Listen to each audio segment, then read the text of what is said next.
Hello guys, आज एक नया चैप्टर शुरू कर रहे हैं।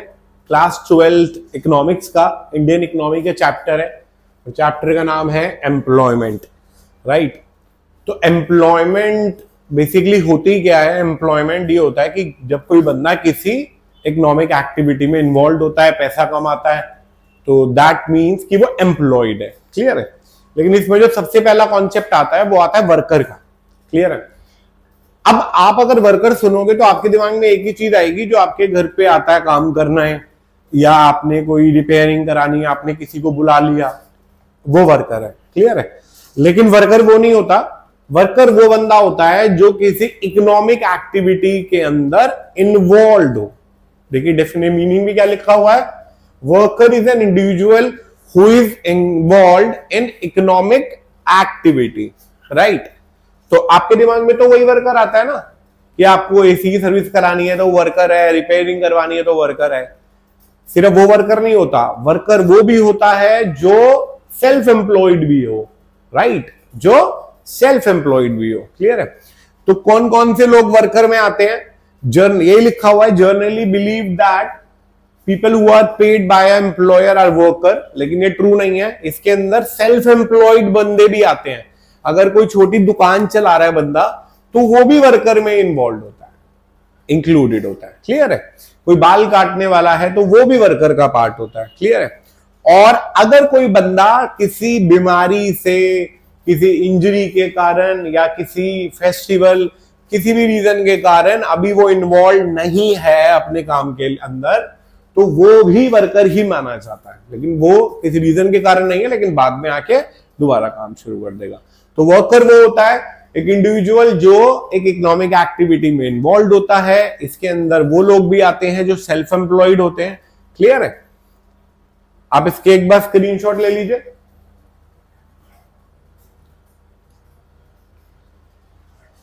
अब आगे देखिए नेक्स्ट पार्ट, वर्कर के एक पॉइंट लिखा हुआ है, वुमेन्स आर वर्कर और नॉट। देखिए वुमेन्स अगर काम कर रही है तो वो वर्कर है, लेकिन इसमें एक चीज क्या लिखी हुई है, देखिए रूरल एरियाज में जो वुमेन्स होती है वो घर पे खाना बनाती है, घर के सारे काम करती है, तो क्या वो वर्कर है कि नहीं है? देखिए जनरली तो वो वर्कर नहीं है, लेकिन उसको ऐड करना चाहिए। क्लियर है। क्योंकि वो भी एक एक्टिविटी है, वो भी एक एक्टिविटी है। क्लियर है। उसके बाद अगली एक टर्म आती है लेबर फोर्स। क्लियर है। क्या है? Labour force. एक बार स्क्रीनशॉट ले लीजिए आप।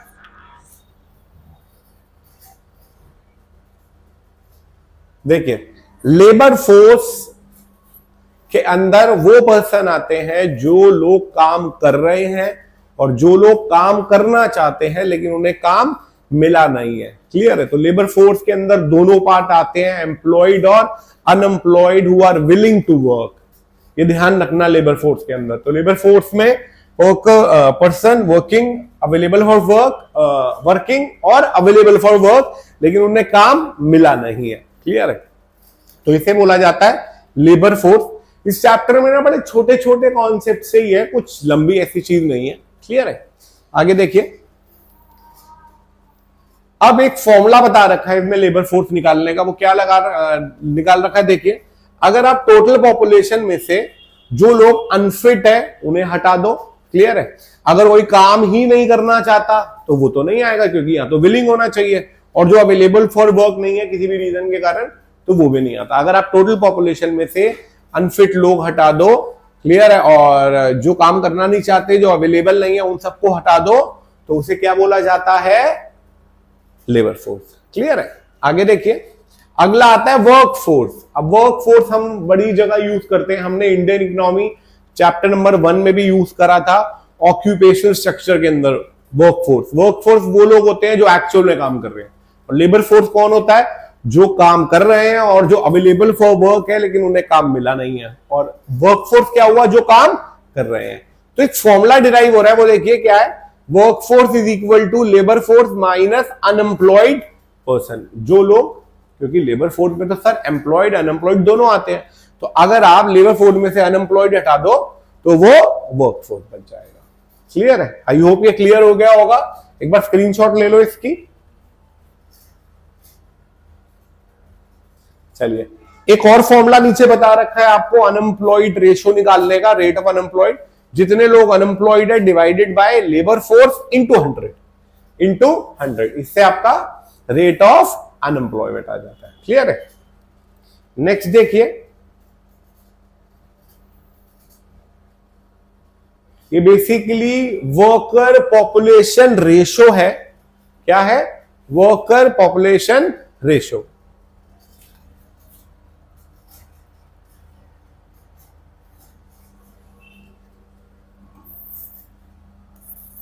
इसमें ये चीज एक गलत लिखी हुई है, देखिए वर्कर पॉपुलेशन रेशो है ये। तो इसका फॉर्मूला क्या है? Number of worker divided by total population into 100। Number of worker divided by total population into 100, that is called worker population ratio. आपको ऊपर लिखा भी हुआ है ratio of total number of worker to the total population. Clear है? और ये percentage में ही निकाली जाती है। क्लियर है? आगे देखिए,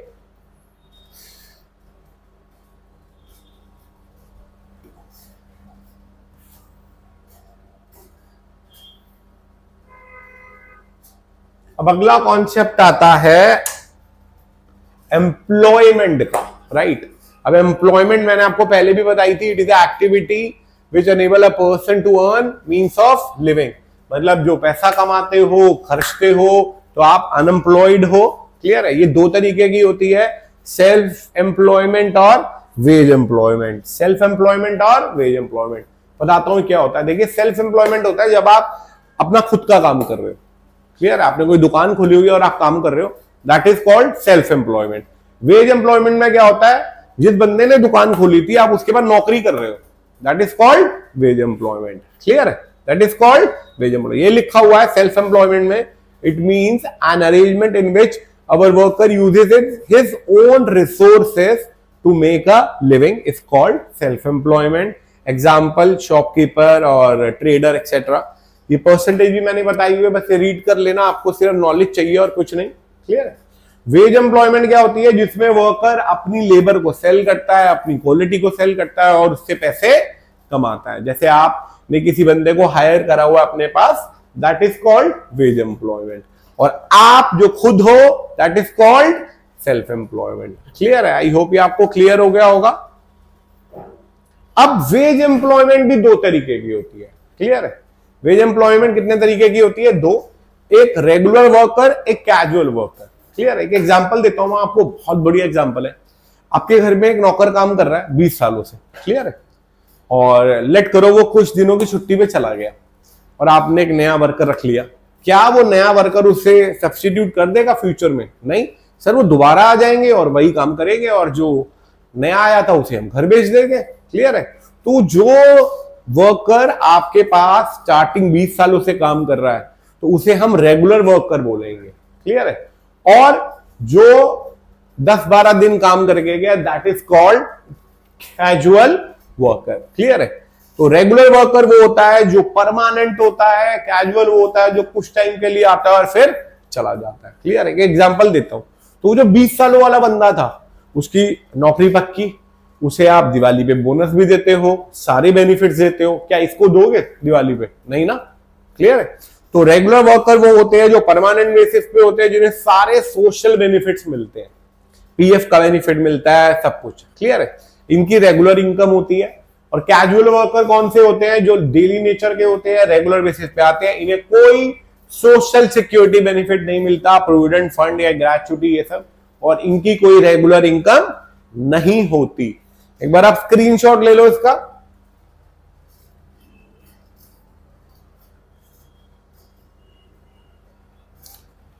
क्लियर है? तो रेगुलर वर्कर कौन होता है? जो परमानेंट बेसिस पे होते हैं। कैजुअल वो होता है जो परमानेंट नहीं होते, कुछ टाइम के लिए आते हैं और फिर वो चले जाते हैं। क्लियर है? नेक्स्ट देखिए, एक स्टैट्स है कि सेल्फ एम्प्लॉयमेंट में कितने लोग होते हैं, मैन कितने हैं, वुमेन, और कैजुअल में और इसके अंदर रेगुलर में। क्लियर है? तो इतना इंपॉर्टेंट नहीं है ये। चलिए, अब अगला कॉन्सेप्ट आता है अनएम्प्लॉयमेंट। अनएम्प्लॉयमेंट वो सिचुएशन होती है जिसमें आप काम करने के लिए रेडी हो, लेकिन आपको काम नहीं मिल रहा। क्लियर है? तो यही लिखा हुआ है, it means person are willing and able to work at the existing rate but do not get work. Clear है? अब NSSO, national sample survey organisation, इसके बारे में बताता है। ये वो सिचुएशन होती है जिसमें एक बंदे ने किसी एक्सचेंज, एम्प्लॉयमेंट एक्सचेंज में भी अपनी एप्लीकेशन दे रखी है, दोस्तों को बोल रखा है, रिश्तेदारों को बोल रखा है, हर जगह बोल रखा है, लेकिन उस बंदे को काम नहीं मिल रहा। तो दैट मीन्स वो बंदा अनएम्प्लॉयमेंट के अंडर आ रहा है। क्लियर है? एक बार इसकी स्क्रीनशॉट ले लो आप।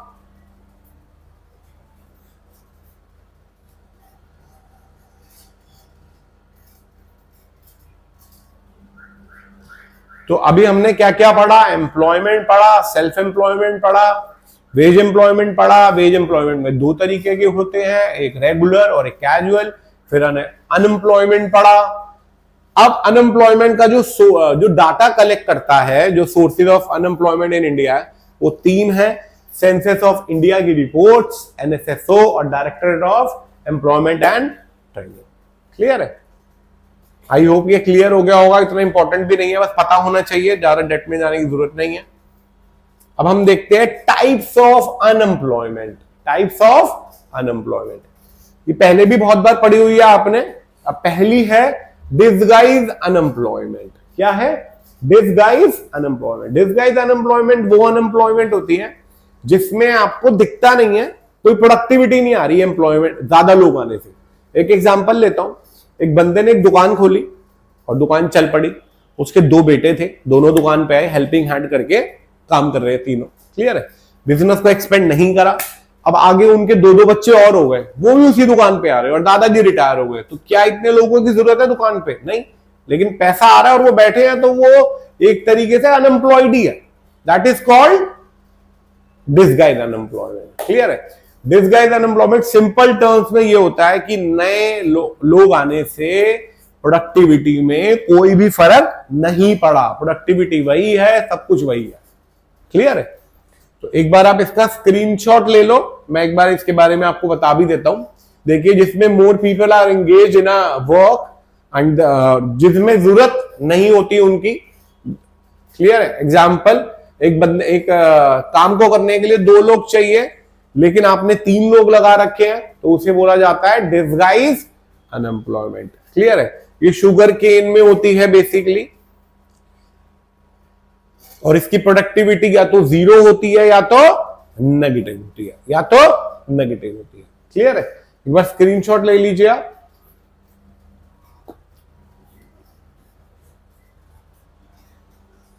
चलिए आगे नेक्स्ट देखिए, सीजनल अनएम्प्लॉयमेंट। देखिए, नाम से ही बता रहा है सीजन की अनएम्प्लॉयमेंट। देखिए, ये बेसिकली एग्रीकल्चर में ही होती है, क्योंकि आप पूरे साल ही खेती नहीं कर सकते। तो कुछ टाइम आप खेती करते हो और कुछ टाइम आप अनएम्प्लॉयड रहते हो, तो that is called seasonal unemployment. It occurs at certain seasons of the year, known as seasonal unemployment. ये एक तरीके से एग्रीकल्चर से रिलेटेड ही होती है, और इसका जो पीरियड होता है वो वेरी करता है टाइम, सीजन टू सीजन, और कहां आप कर रहे हो उससे रिलेटेड। क्लियर है? चलिए नेक्स्ट देखिए, ओपन अनएम्प्लॉयमेंट। ओपन अनएम्प्लॉयमेंट वो होती है जिसमें बंदा काम करना चाहता है लेकिन काम मिल नहीं रहा, that is called open unemployment. Frictional unemployment वो एम्प्लॉयमेंट होती है जिसमें बंदा जॉब चेंज कर रहा है और वो अनएम्प्लॉयड हो गया, तो उसे फ्रिक्शनल अनएम्प्लॉयमेंट बोला जाता है। ये लॉक्स, स्ट्राइक्स और इस सबके कारण भी आता है। अगली structural unemployment. Structural unemployment basically किसी स्ट्रक्चर में चेंज होने के कारण आता है। जो प्रोडक्ट आप बना रहे थे उसकी मार्केट में डिमांड नहीं है, टेक्नोलॉजी चेंज हो चुकी है, तो उसके कारण आप अनएम्प्लॉयड हो गए हो, that is called structural unemployment. Clear है? अगला जो अनएम्प्लॉयमेंट है वो है अंडर एम्प्लॉयमेंट। अंडर में क्या होता है? पहले ये विजिबल, जैसे आप दिन में 8-10 घंटे काम कर सकते हो, लेकिन आपको आवर वाइज काम मिला 6 घंटे का, तो आप 4 घंटे अनएम्प्लॉयड हो गए, तो उसे विजिबल अंडर एम्प्लॉयमेंट बोला जाता है। क्लियर है? देखिए, इसमें अनएम्प्लॉयड नहीं होता बंदा, लेकिन अंडर एम्प्लॉयड होता है। क्लियर है? तो अगर आपको काम 10 घंटे आप कर सकते हो, लेकिन आपको 6 घंटे का काम मिला हुआ है, तो आप 4 घंटे के लिए अंडर एम्प्लॉयड हो, तो इसे विजिबल बोला जाता है। इनविजिबल में क्या होता है? एक क्लर्क जॉब कर रहा है, लेकिन वो इंजीनियर है। तो बताइए कि इंजीनियर की जॉब तो इंजीनियर की होनी चाहिए, क्लर्क की नहीं होनी चाहिए। तो इस अनएम्प्लॉयमेंट को क्या बोला जाता है? Invisible unemployment. क्लियर है? आई होप ये आपको क्लियर हो गया होगा। तो वर्कर जो वेज एम्प्लॉयमेंट थी वो दो तरीके की होती थी। कौन सी होती थी? दो, रेगुलर हो गई और एक कैजुअल हो गई। क्लियर है? अगला है जो टॉपिक है वो है कैजुअलाइजेशन ऑफ वर्कफोर्स। इसका मतलब लोग सेल्फ एम्प्लॉयड या रेगुलर सैलरी एम्प्लॉयमेंट को छोड़ के अब कैजुअल वर्करशिप में ज्यादा जाते जा रहे हैं। देख लीजिए, the process of moving from self employment and regular salary employment to casual workforce is known as casualisation of workforce. Clear है? अगला, इतना आपको क्लियर हो गया? अब एक टॉपिक और मैं आपको समझाने जा रहा हूं, फॉर्मल या ऑर्गेनाइज सेक्टर और अनऑर्गेनाइज या इनफॉर्मल सेक्टर। क्लियर है? ऑर्गेनाइज सेक्टर वो सेक्टर होता है जिसमें 10 या 10 से ज्यादा वर्कर काम कर रहे हैं। कितने वर्कर काम कर रहे हैं? 10 या 10 से ज्यादा। इट कैन बी प्राइवेट और कैन बी पब्लिक, मतलब गवर्नमेंट सेक्टर भी हो सकता है, प्राइवेट सेक्टर भी हो सकता है। लेकिन अनऑर्गेनाइज या इनफॉर्मल सेक्टर वो सेक्टर होता है जिसमें 10 से कम लोग काम कर रहे हैं।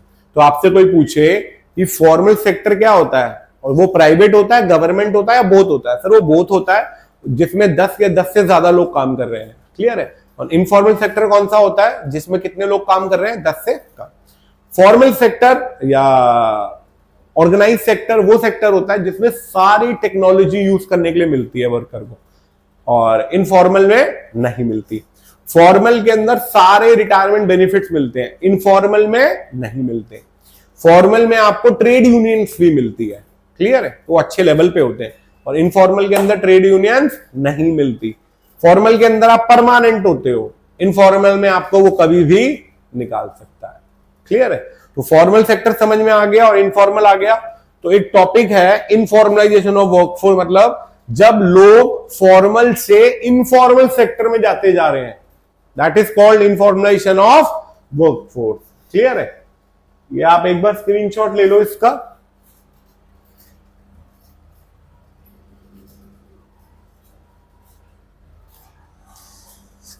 आई होप आपको यहां तक क्लियर हो गया होगा। ये चैप्टर ऑलमोस्ट आधा हो चुका है। क्लियर है? इसके कुछ इंपॉर्टेंट क्वेश्चंस है और इसका लास्ट पार्ट है जो हम नेक्स्ट वीडियो में करेंगे। क्लियर है? तो आई होप ये क्लियर हो गया होगा। That's all for today.